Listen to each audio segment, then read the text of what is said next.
Okay, good evening and welcome to Casa della Memoria, the House of Remembrance. I will just say a few words as an introduction about the diaries. The great thing about the diaries is that they are storie che diventano storia, stories that become history. And it's a fantastic process of these stories becoming history.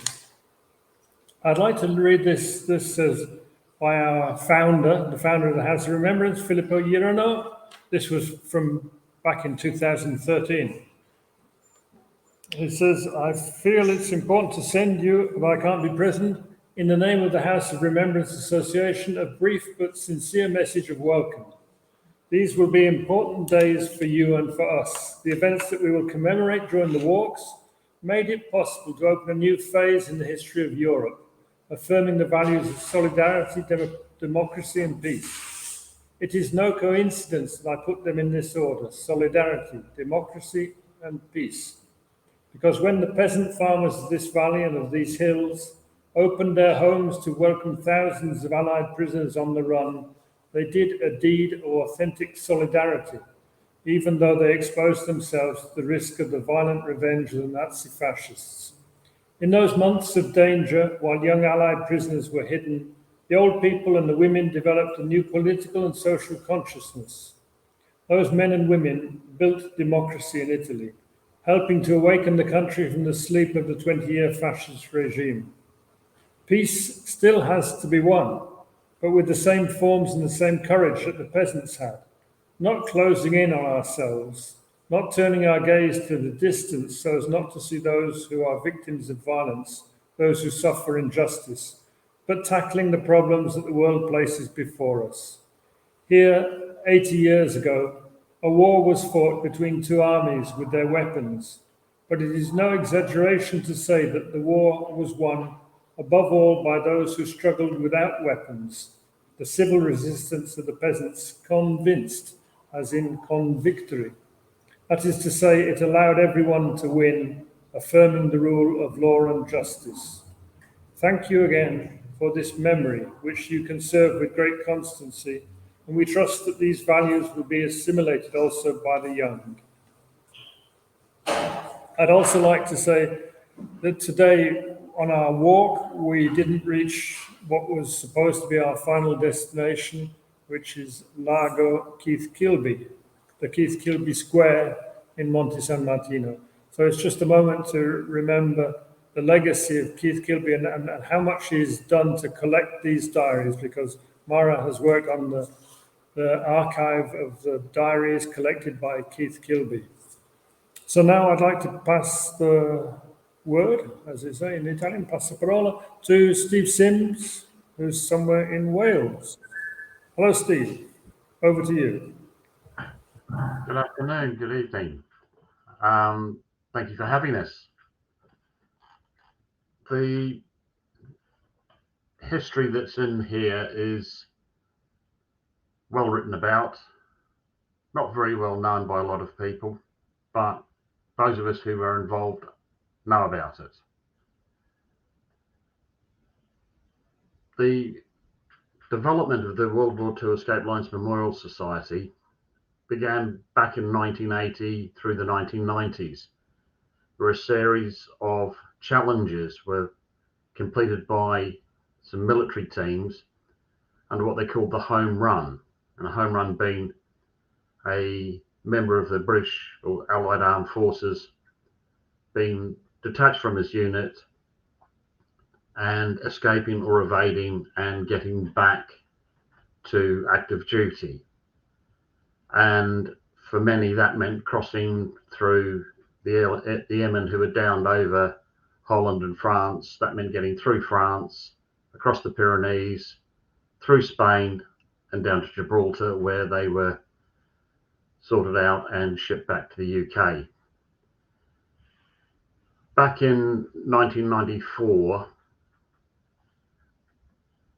there was a large gathering of people from a diverse range of organisations, myself and Keith Kilby represented the Monte San Martino Trust at the time, and we were invited along to this reunion and met Roger Stanton, who is the director of Elms.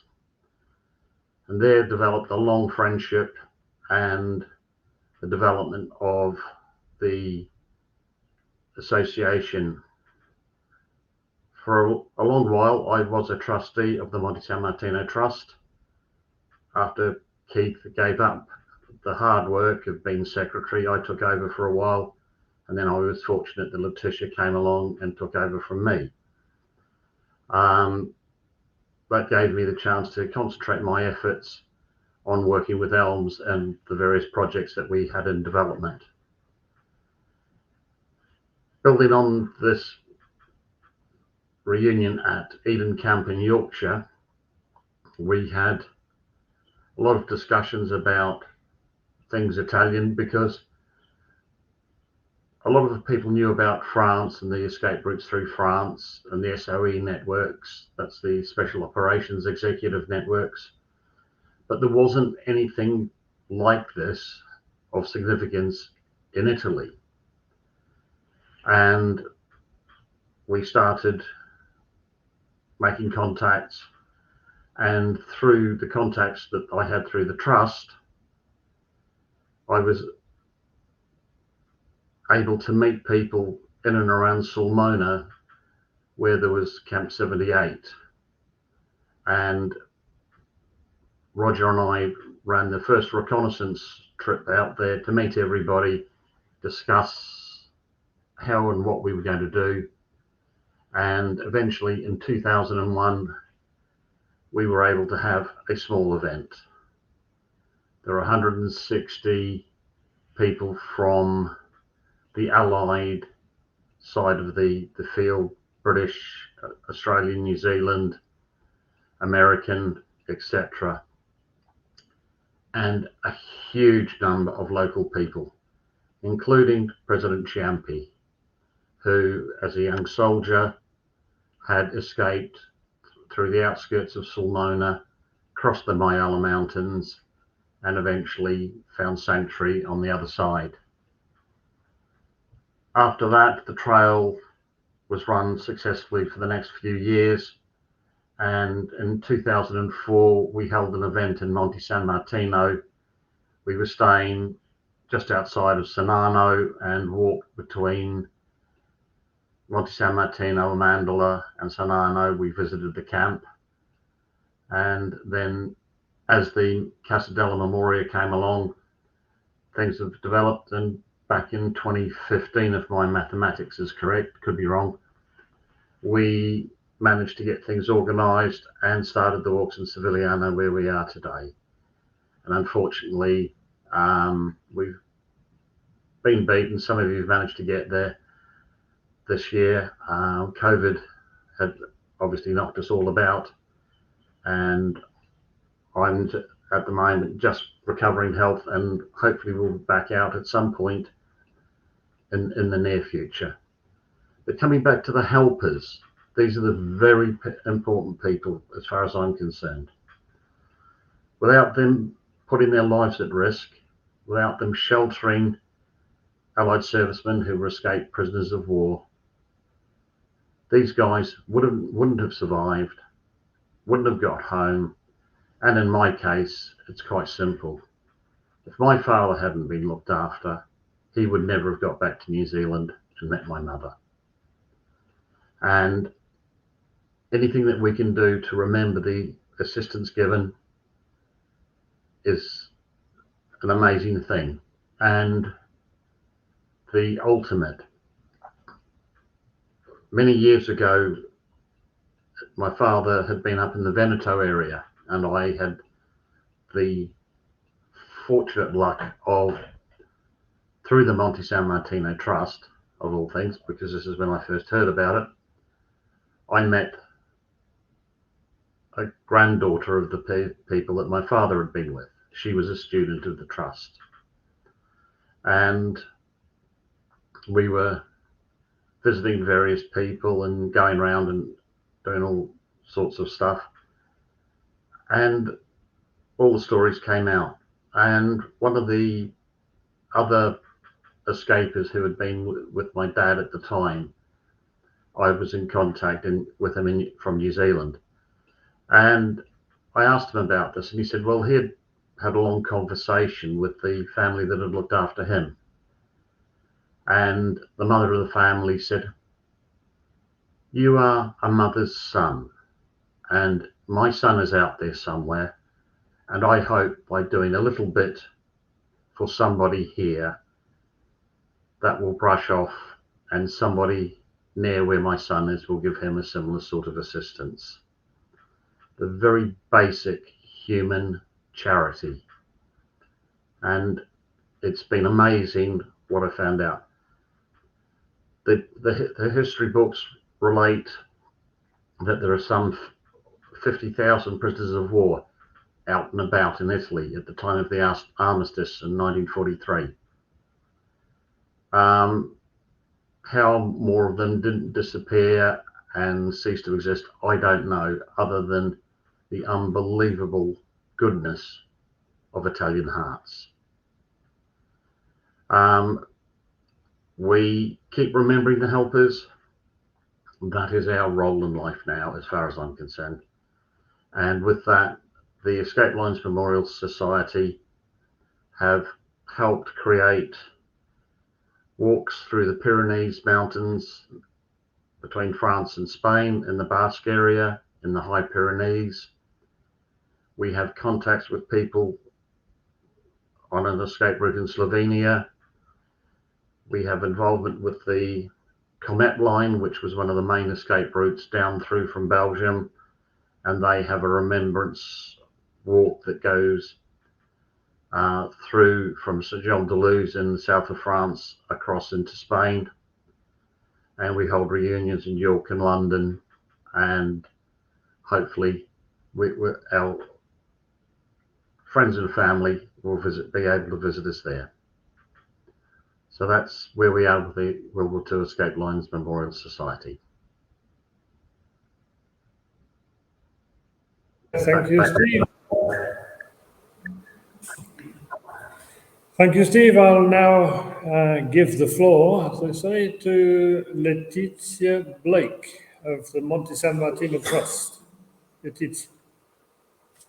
Hello.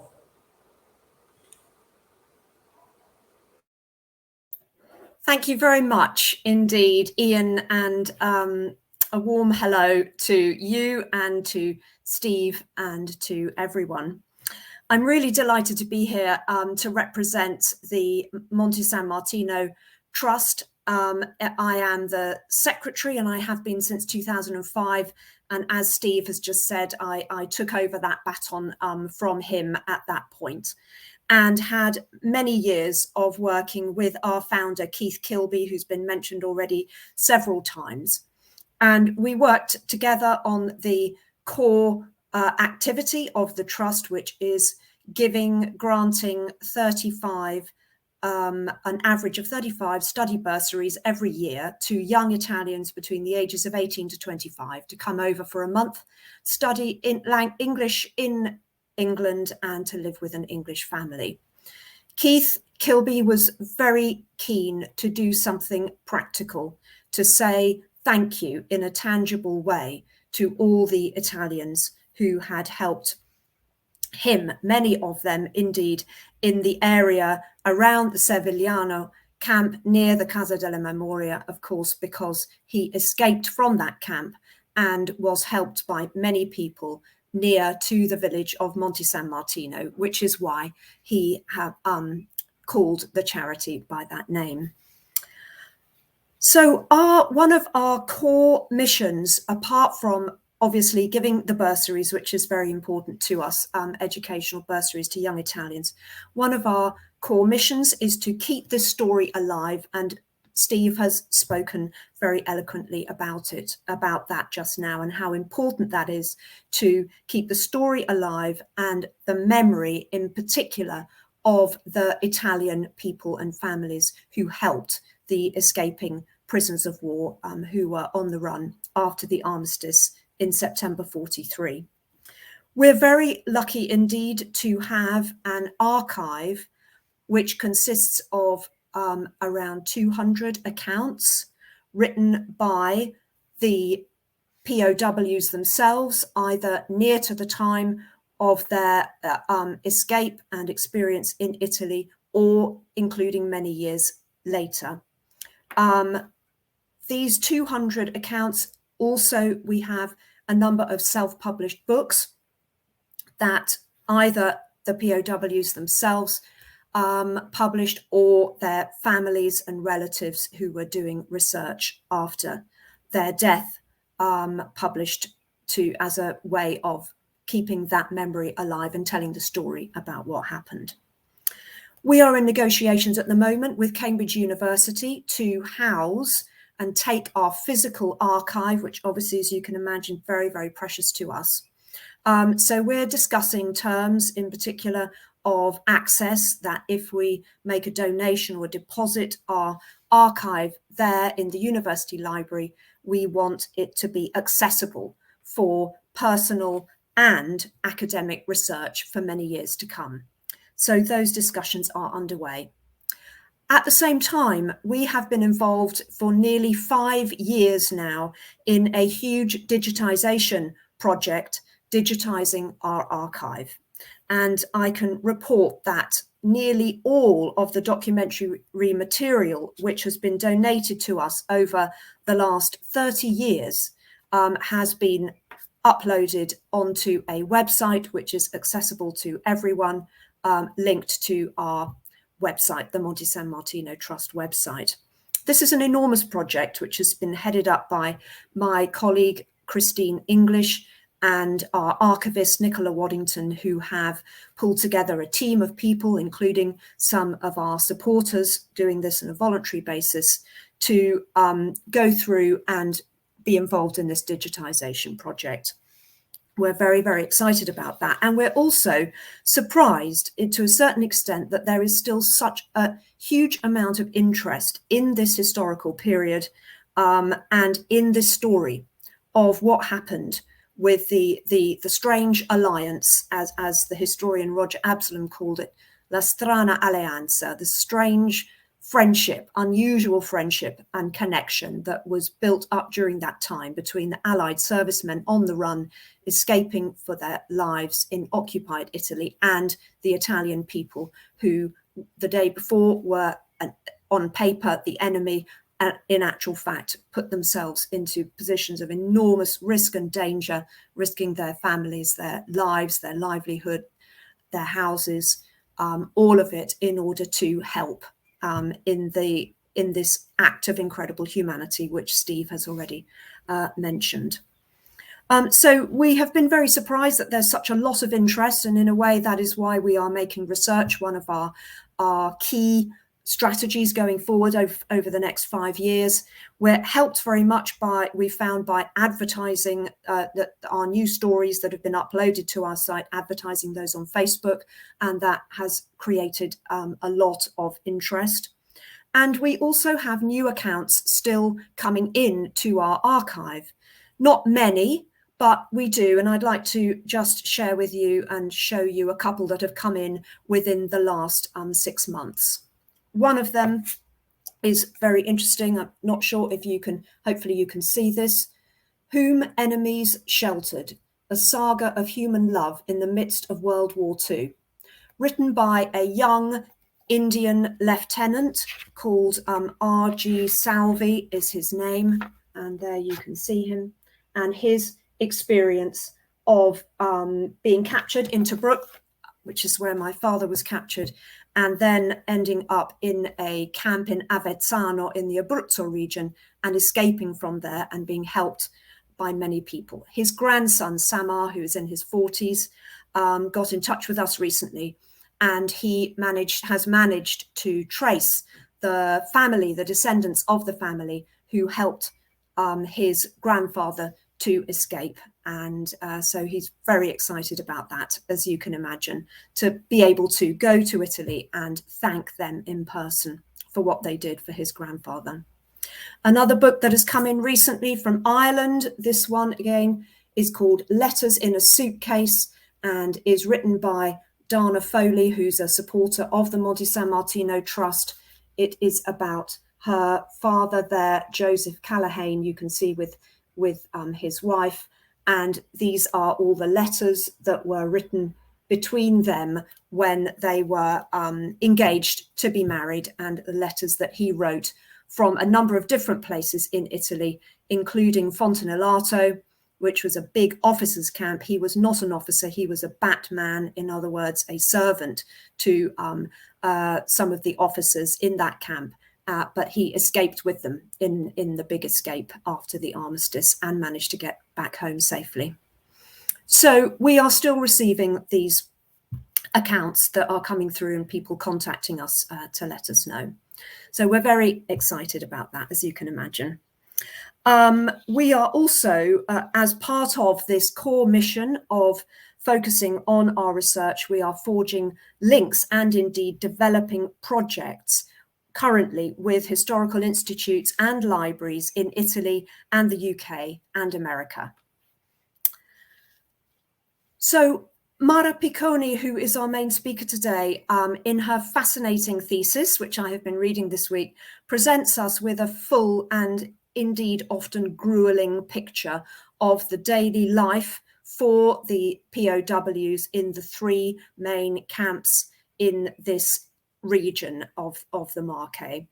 Not only their daily life and conditions there, but also she has a huge amount of detail as well about their lives of particular individual prisoners of war who she's been able to research from their diaries and from their writings and accounts, what their life was like living with the Italian families who helped them. What was that experience like for them? And reading these accounts, it has occurred to me how lucky I have been that my father, Robert Blake, who was in fact a historian by profession, that just before he died in 2003, he was able to complete and write his full account of his war experiences, including his escape from Sulmona camp in the Abruzzo region, and then being sheltered for 9 weeks by an Italian lady and her son, in fact, right in the very center of occupied Sulmona, the city of Sulmona, which is unusual, not in the countryside. But obviously enormous risk that she took to do that. And just as Steve has shared himself regarding his own father, I'm very, very aware that if it wasn't for her enormous courage in doing that, in offering sanctuary and food when they didn't have any hardly, but to him and his 2 other friends who were escaping with him, that I would probably not be here today. So this extraordinary story of bravery and humanity of the Italian people is one that all of us, I believe, all of us here are striving to disseminate as widely as possible to really have this story be known. And I'm so grateful to Mara Piconi for her significant contribution through this really in-depth research that she has undertaken to keeping this precious and really important story alive. So I will complete there. I'm very much looking forward to hearing Mara's presentation. Thank you so much. Yeah, and as you've already introduced Mara, I won't say anything else. I'll just give up my seat to her.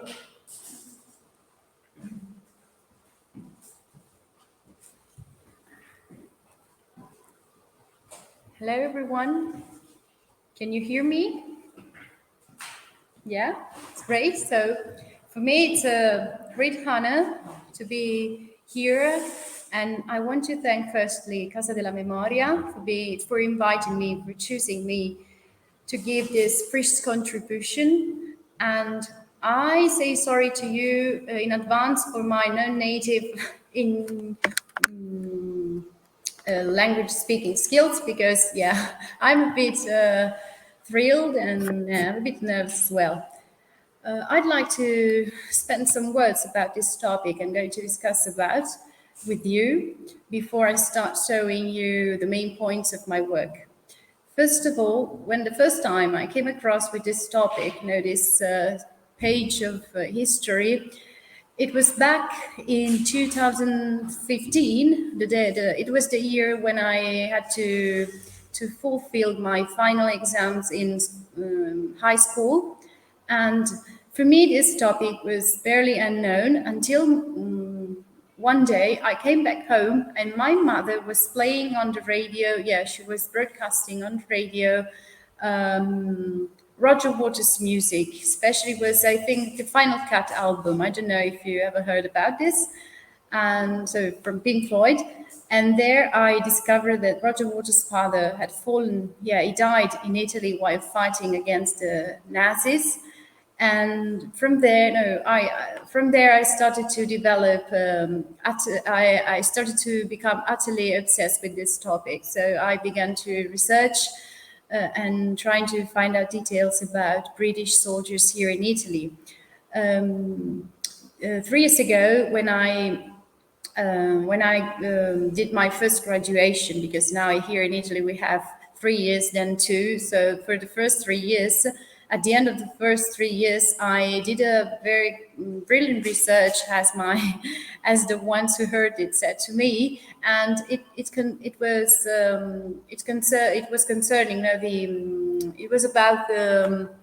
was a research mainly based on fascism and the beliefs and opinions British soldiers had on these topics. But now, for my final dissertation, I wanted to do something new, and I decided to focus on the British war diaries in the Fermano-Maceratese area, just because, as was said before, diaries are really helpful pieces of work which enable us to rebuild and reconstruct individual life, which are so precious, especially nowadays where the individual seem to count nothing.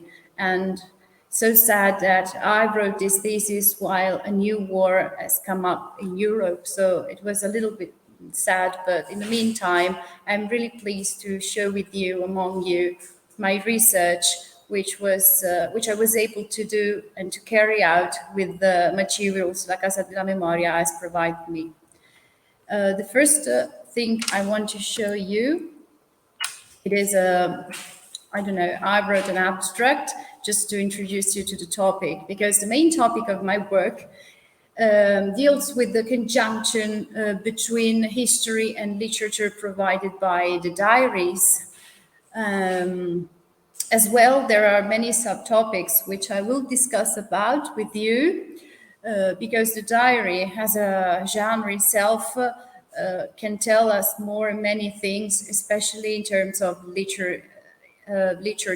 So the diary, I have made a research about diary as a genre and also as a literary source, which can be helpful to historical research.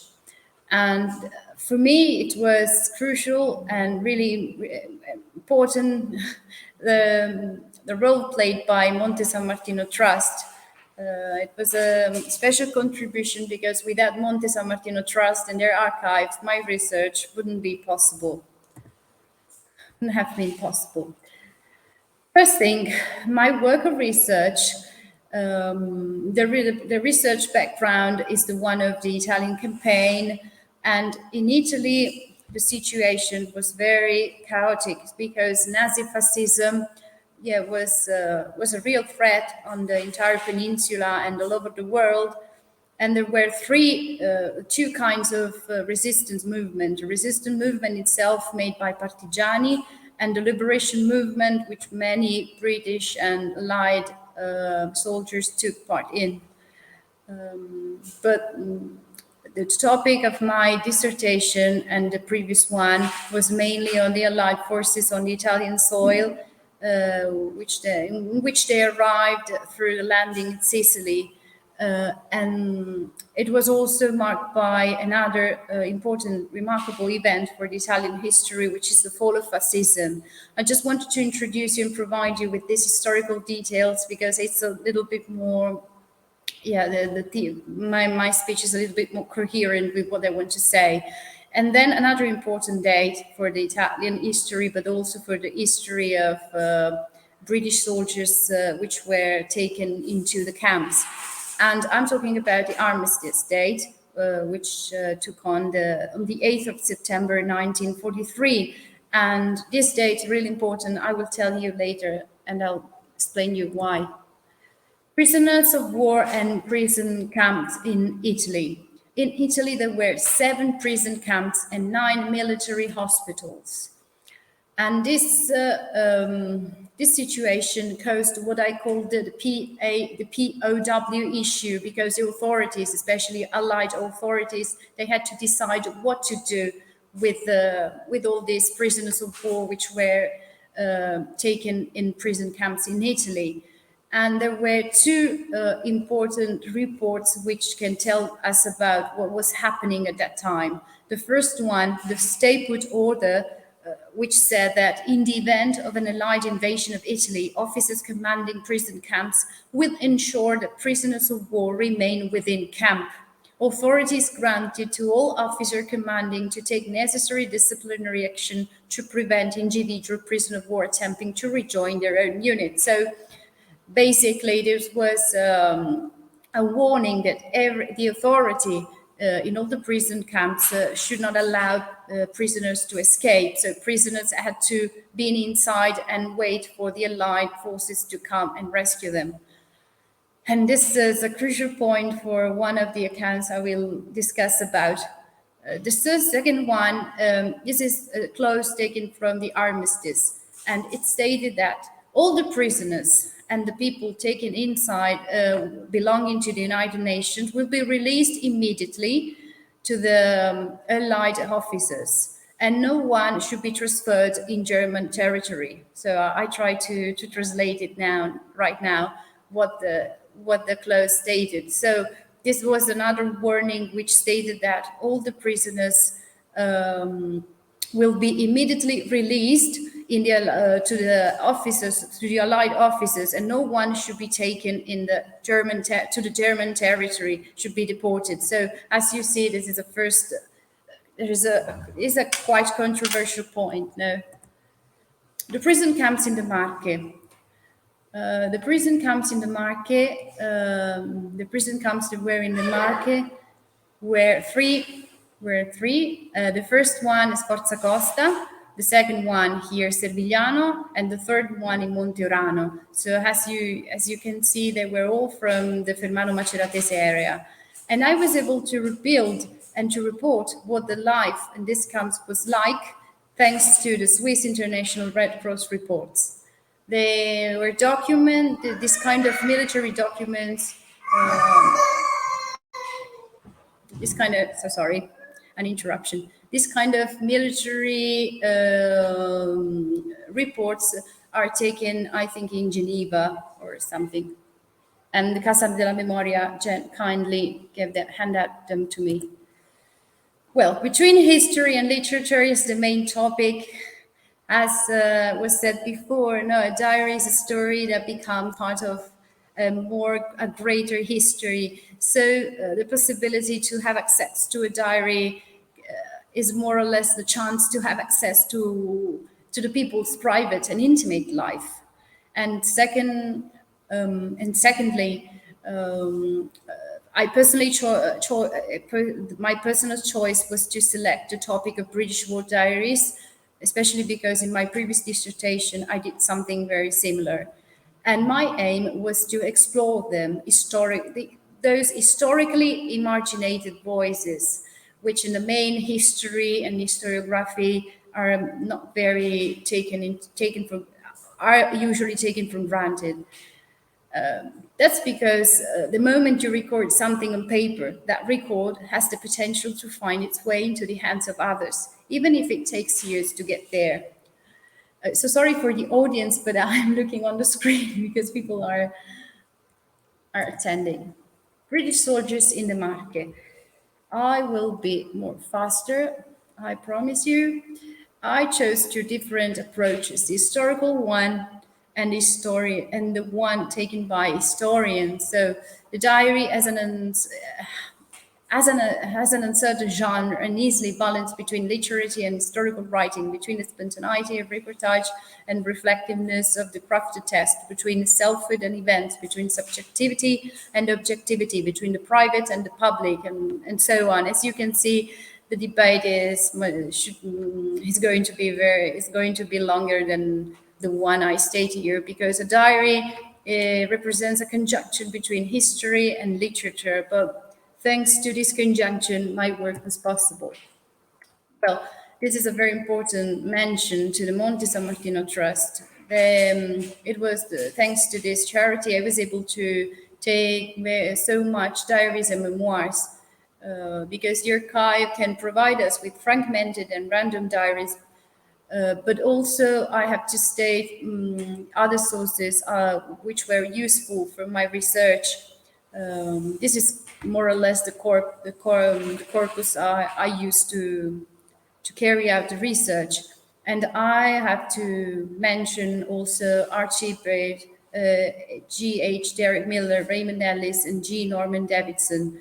These are also authors which did self-published works of their own experiences.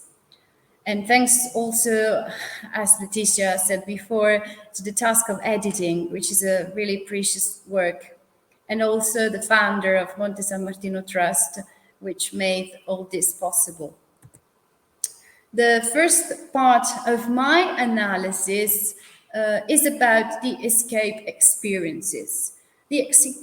We talk about an escape because the situation in Italy after the armistice was very chaotic and confused, especially because, as I said to you before, the stay-put order and the clause stated by the armistice signed between the Allied and Italy were really difficult to understand, and they were sometimes in contrast between one another. The stay-put order caused many confusion, and thanks to the escape and debriefing reports, I was also able to get much more news than I had expected. The escape experiences are very useful to know and to get to know, especially an aspect which is crucial for this period, for this historical period, which is the physical and the mental consequences of imprisonment. Raymond Ellis stated, it was over 4 hours since we left the farm, and we walked steadily, discussing the details of our unexpected hospitality. Now we were tired again. 16 months of imprisonment had taken their toll of strength and stamina, more than we would have ever believed, ever enducked under the wire. So the experience of gaining freedom after the escape was then suddenly overcast by the fear to be in a dangerous situation again, but also not also dangerous situation because of the possibility of the chance to get to be captured again, but also because the soldiers had to face so many troubles like hunger, thirst, and so on, without having the possibility to have a shelter. I report here to you the escape plan made by G.H. Derek Miller, which was the medical officer at Servigliano camp. As you can read, I read for you, then suddenly, I can't remember exactly when it was, about July, I think 1943, the Italian government collapsed. Messages were sent out from the war offices to Moscow through, though we didn't receive one, that there was an armistice and the Italian would protect us from any attack from Germans. I thought this was quite absurd. This is a crucial point. Just after this, our regimental sergeant major, which was from the Irish Hussars and was responsible for the internal discipline of the camp, came to see me. He later broke down, saying he could not take responsibility now and he needed an officer to be in charge, and the chaps thought I should take charge. I knew exactly what to do, and I was quite pleased to do this. So this is now a crucial moment when Derek Miller, realized that it was absurd that Italian people and the Italian troop will protect the Allied soldiers. And then he became in charge of the regiment. I don't know how to explain it to you, but he became in charge of he decided to take responsibility of what was happening to the people in the camp now. And he decided it was better to escape, so in very few words.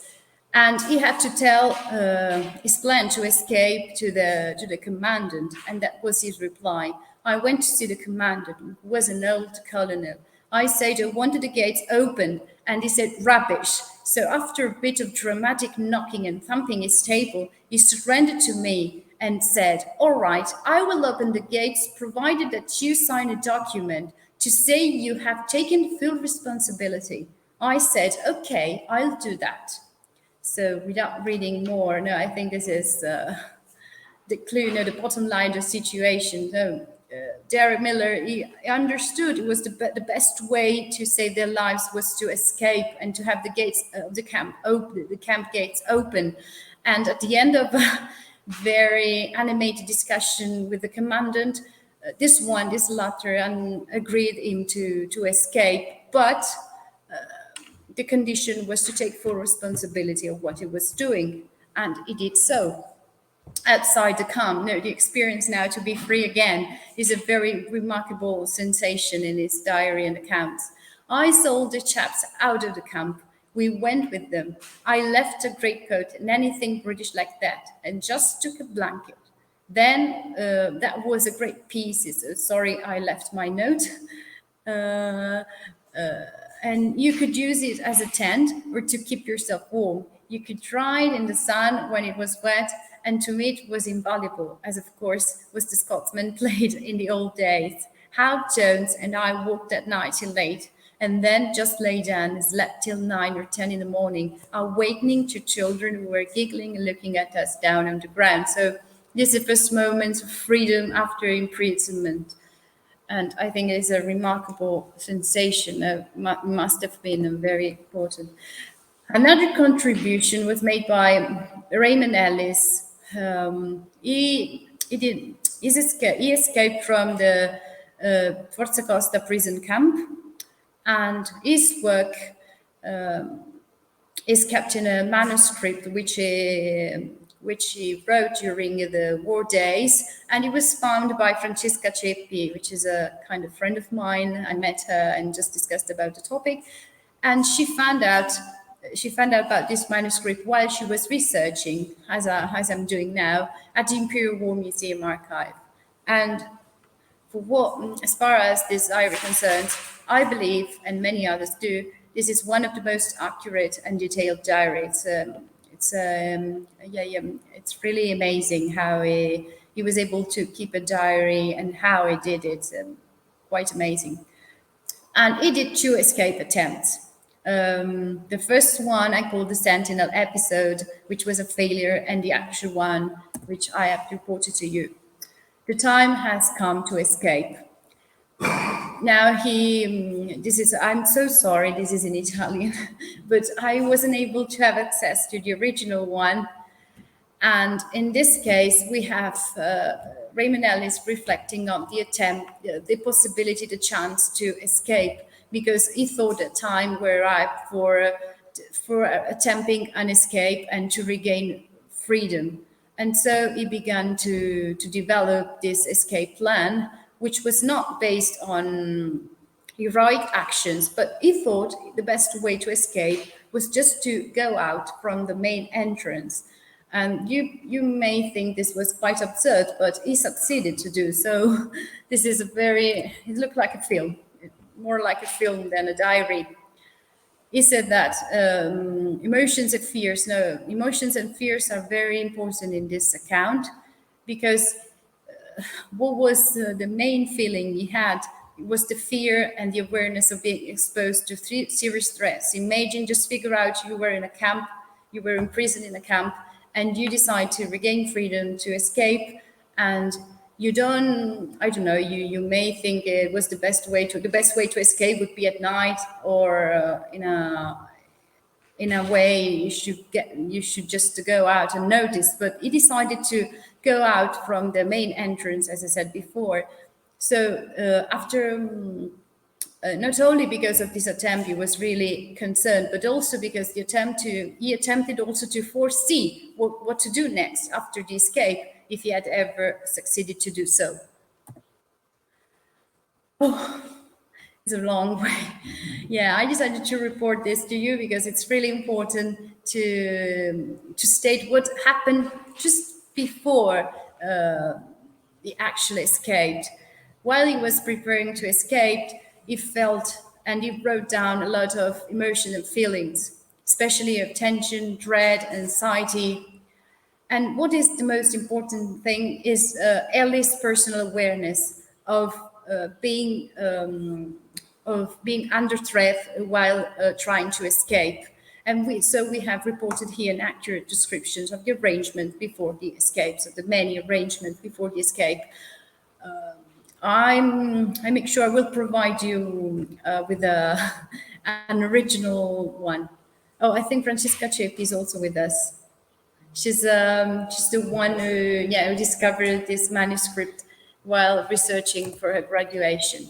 Well, the plan to escape from the main entrance was a success because it really succeeded to escape from the main entrance without any bad consequence on him. And when he finally was out, after a long run, he was exhausted. And in the diary, he took time to reflect, to report what were his reflection. He said, I was alive, and I was free. And he reports in the diary Frederick Sassoon's poem, which in a way expresses what his feelings were like. And we have a parallel between him and the free birds which were flying alongside the camp. So he was, as the song said, he was free as a bird now. Another one, now I'll give you many more, a long list of British soldiers in prison here in Servigliano and the other camps. This diary was taken from the Monte San Martino archive, really important to state that. And he spent several years at Servigliano, and then later on he was transferred to Germany. And as well, here the theme of escape in his diary comes back.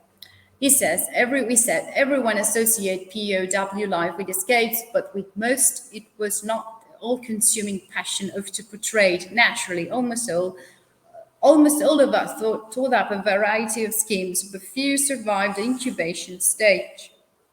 So this goes against my aim to find out as much more accounts about the experience of escape, because as he said, the escape was not the only idea conceived during the prison days. Irony and bitterness can be traced in his diary. He said, one almost successful attempt was discovered when a wandering soldier, or it was a donkey, fell through the tunnel which had already reached beyond the perimeter wall.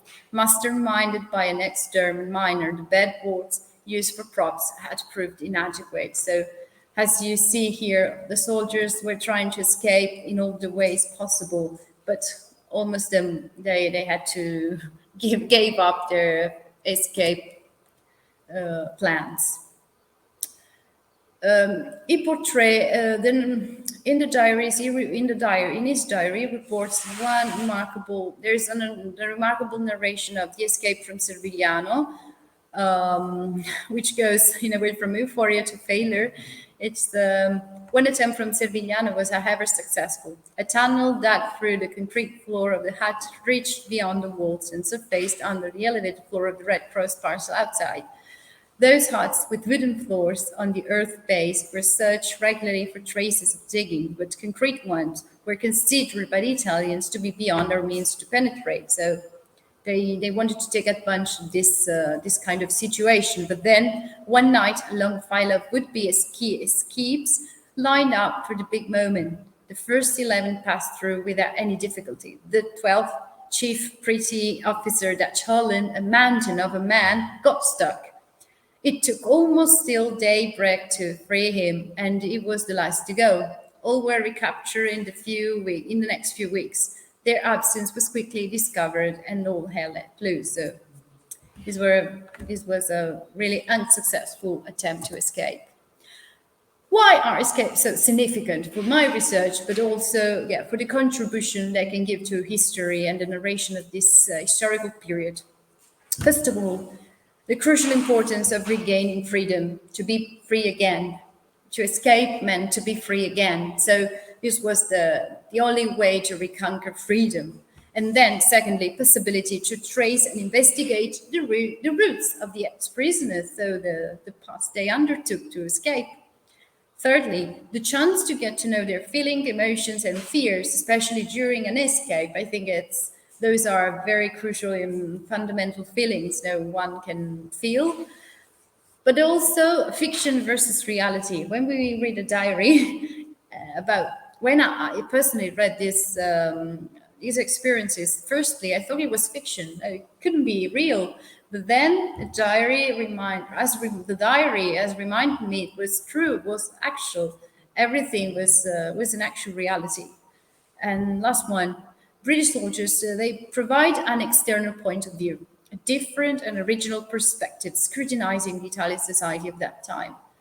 Escaping meant to be amongst the Italian culture, Italian society, and that's why this links us to the second part of my analysis, which is deals with the relationship between country, people, and fugitive.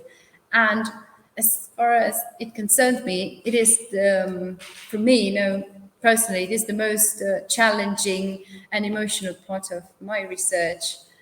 As to Roger Absalom, which was mentioned before, he did a special contribution for this course, writing his research and this book, and giving it a title, a very important title, which gave us the idea of what was happening between the population and the fugitives, the strange lines. Being free meant that prisoners had to face life from prison camps to open countryside. In a way, being again in the open countryside here in the Marche has not been, I believe, a pleasant, as I can say, has not been pleasant, I think, for most of them, because they did not know anything about these places. And disorientation and decision about what to do, I think, were the most of their feelings, was at the center of their minds, especially because the fugitives, as I mentioned before, they were unprepared to cope with thirst, hunger, and wandering. So being free again meant also to be wanderer soldiers without knowing what to do and where to go. And especially because of this, the help and support provided by local peasants was crucial, was a fundamental trace for this historical period. And this enabled the strange alliance to be built up between British soldiers and peasants, which represented two opposite worlds in terms of culture, beliefs, prejudice, language, and knowledge. This encounter was not just an encounter, this meant so much more. And the union, as Roger Absalom stated, was made possible especially because they had in common one thing, and it was the need to survive the war, which induced them to join forces and to overcome prejudices and so on. I really hope you're following me. I now stop because I think I've been talking, I don't know how much time I've been talking. Yeah. As to Raymond Ellis, I had to reread again his experience, because it did not stop at the experience of escaping, but also here we have a remarkable expression. We have remarkable expressions from him for what concerns his period of a life adopted by the Italian family of Minicucci. He said that he was about to be adopted by the Minicucci family, and this is also, as I stated here in the slide, this happened in the nearby of Massa Fermana, approximately around 1943 and 1944, and he was about to be, as he said in his diary, he was about to be adopted by the Minicucci family, and he has been in close contact with his family for the most of his life. And he said also that they gave him asylum, shelter to him and his friend Billy, and they behaved in a way much more warm than his family abroad did. So they really welcomed him in a very friendly way, more than his family did when he had to left and join the armies. Exploring peasant life, it's one of the most recurring themes in his experience, because he did really experience hospitality, food and wine, while he was not only by the Minicucci, but also wandering in the countryside. And he always reports, as I said here, I'm so sorry, it's back in Italian, every house he visited, they gave him food, they gave him bread, and especially wine. Wine was a way to establish a more close relationship, and it was a way to warm up the confidence of each other from each side. And a good start. Now, as I said here, experiencing cultural and political exchanging was also a crucial point for what concerns the considerations the people had about fascism and Mussolini. Here, I report to you the sentence Alessandro made by Alessandro Minicucci, which was helping them. He said, if Mussolini comes, he will sleep in the stable, but you two are going to sleep in this bed. So this gives you the idea of how great their welcome was to these two wandering men. So first thing, experiencing cultural and political exchanging, but also the Mussolini debate and the hatred against him. So now, as Roger Absalom suggested us, being in touch with what we called the other Italy was fundamental to enable the British people to understand that not all the Italians were fascists. And this is a crucial point. And as I said here, the ritual of changing clothes, this meant to become Italians. Now, the way, the time they took off their clothes from the camps and they took on the clothes from the Italian peasants, it was kind of a ritual which turned them which in a way contributed to change their identities. So it turned them into actual Italians. Knowing the other and the cultural exchange provided by the strange lines, it's also important. At the beginning, Raimondelli thought that Italian peasants were inferior to him, especially because they were not able to read. They were not as scholarly as he was, and as of the majority of British people were. But as he became in touch with them, and the more he was with them, the more he began to think that the Italian people were not so they were not so ignorant, they were not so illiterate. So the process of understanding Italian culture is part of this cultural challenge.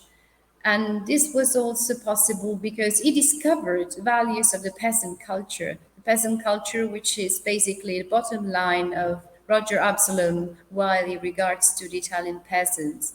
And finally, he expresses feelings of astonishment and reflections about his life as an Italian peasant. Another one, Paul Bullard and the Cardarelli family. This one was also taken from the Monte San Martino Trust Archive. He was sheltered by the Cardarelli family in Contrada Piccacchi near Gualdo and Pinna San Giovanni, approximately in 1944. And the first element, we have the description of the area, as you can see, near the lower end where the track forked stood out ruined house. To the left, the track continued down to the Cardarelli, where we had called a few days before. The right fork went to another house about the same distance away, which we were to learn was the one of Di Luca. There were no more houses lower down the side of the valley. Tracks and footpaths continued through small steep fields and woods for another half of a mile. So eventually petering out at the river. We were not, of course, yet aware of these geographical details, but it did seem to be a quite relatively safe area. So that's good starting as well. What it provides in the diary is the observation and the experience of peasant life, of what peasant life was like. First of all, the heat made our work in the fields quite hard, so field work was quite hard, but there was agreeable novelty about everything, and this kept us amused, while we amused the Italians by our own amazing ignorance of the simple procedures which they had known since infancy.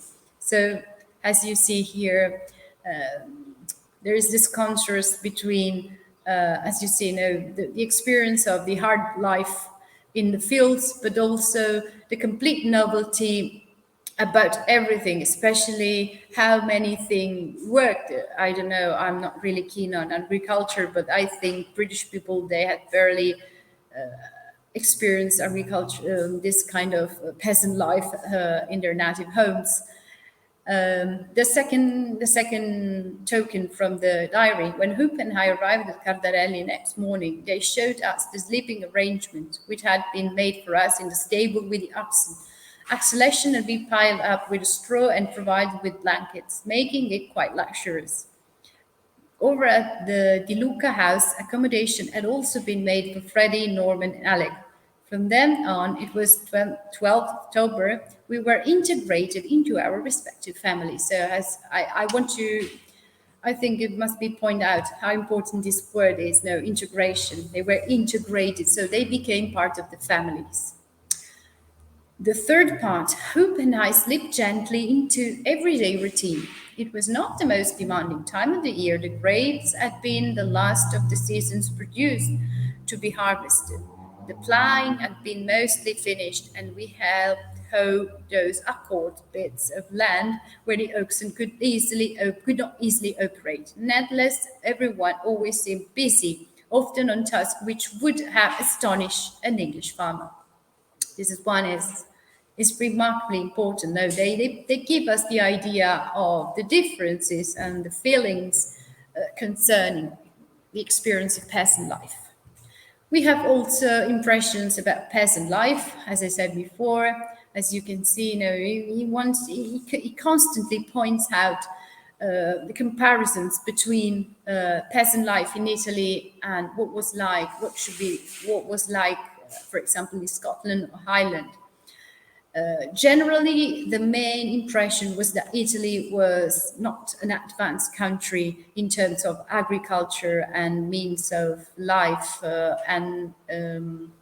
I don't know, here is a remarkable point. There was no sanitation of any sort. No, I think it's quite important to say, not even on earth private. And everyone used the fields or in bad weather, the stable. So I think this must have been astonishing for British people who firstly experienced the peasant life.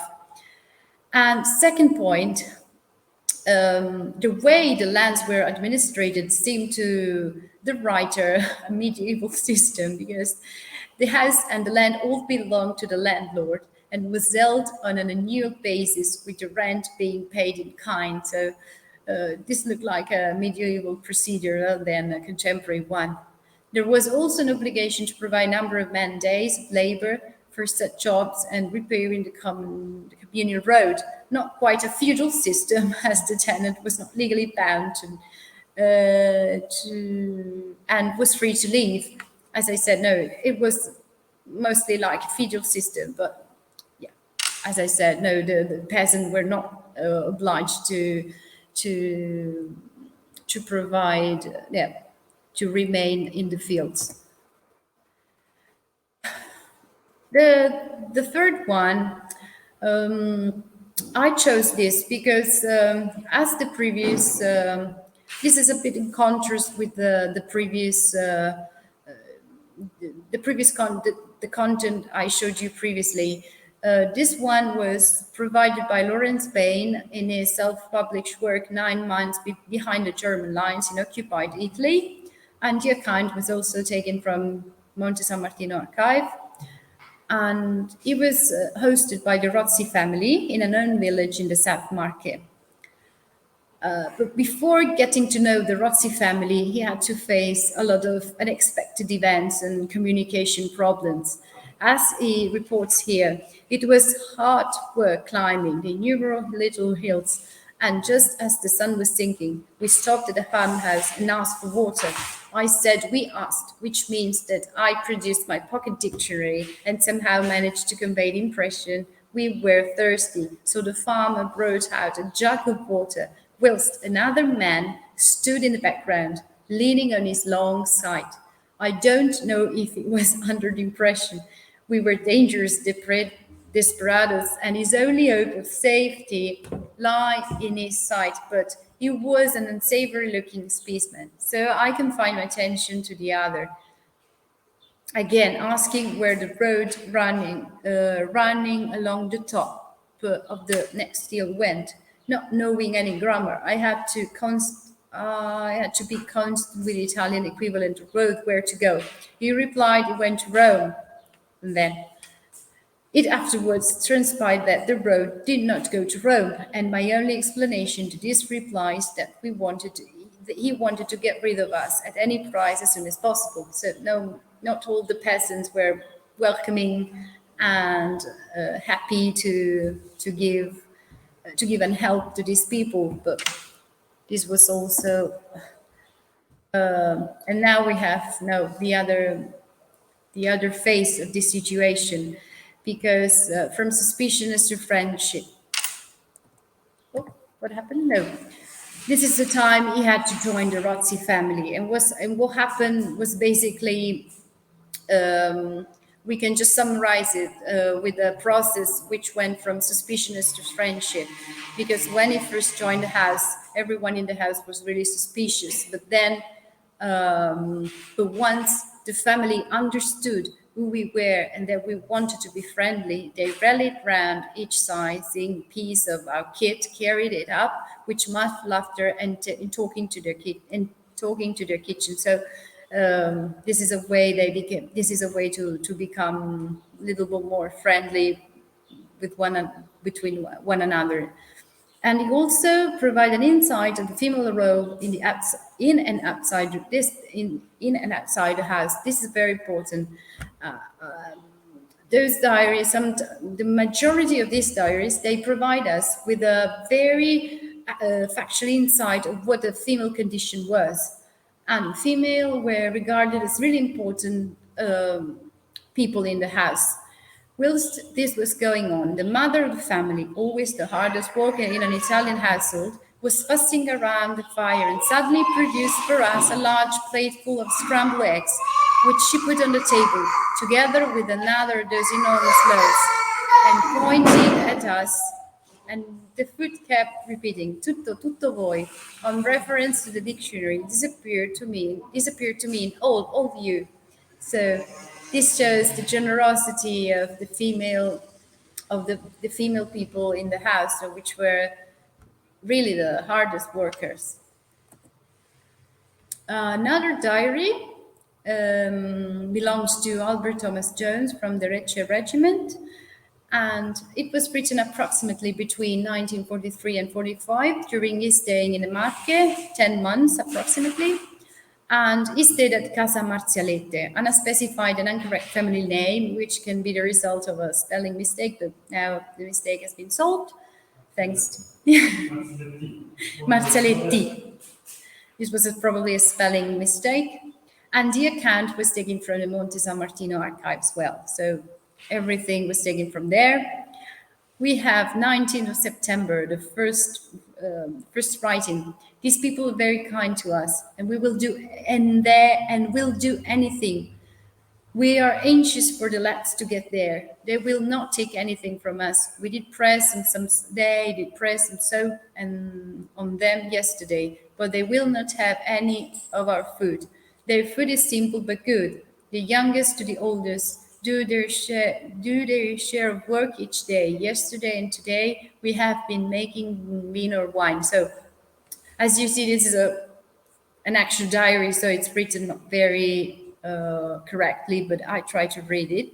to read it through all the readings. Another account, it was written a month and 10 days after the first one, nearly another month finished. Have been staying with these people 6 weeks today, and any mention of leaving is immediately squashed by them. They say we have to stop here until the British arrive. People here dyed our shirts from us and so on. But as you can see, the growing relation, the growing warmth can underline this relationship with the people. Here are my conclusions. What I want to state, firstly, it is not possible to reconstruct entirely this phenomenon of strange alliance. This happened because it is not possible to collect in quantitative terms in a single research the complexity of diary writing concerning British war diaries here in the Fermano-Maceratese area.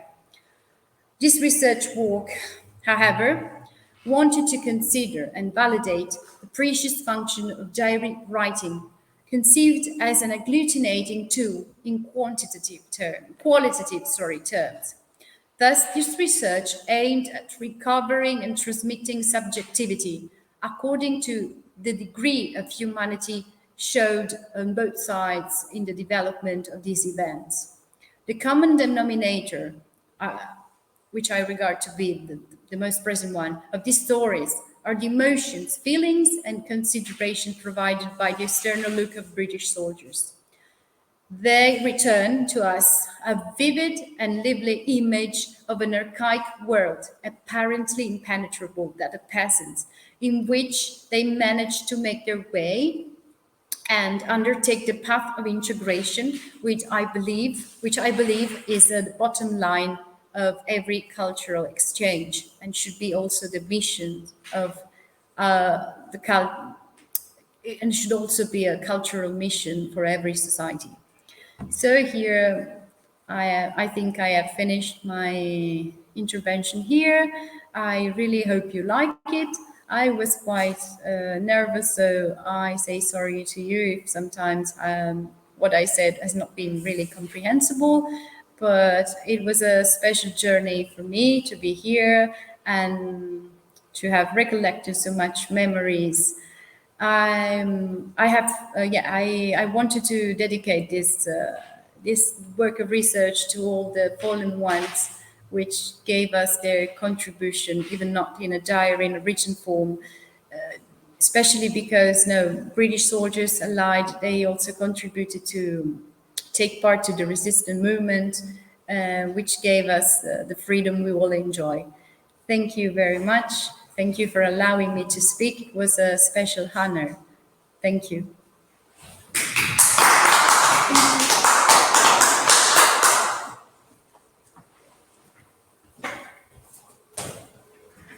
My son is requesting.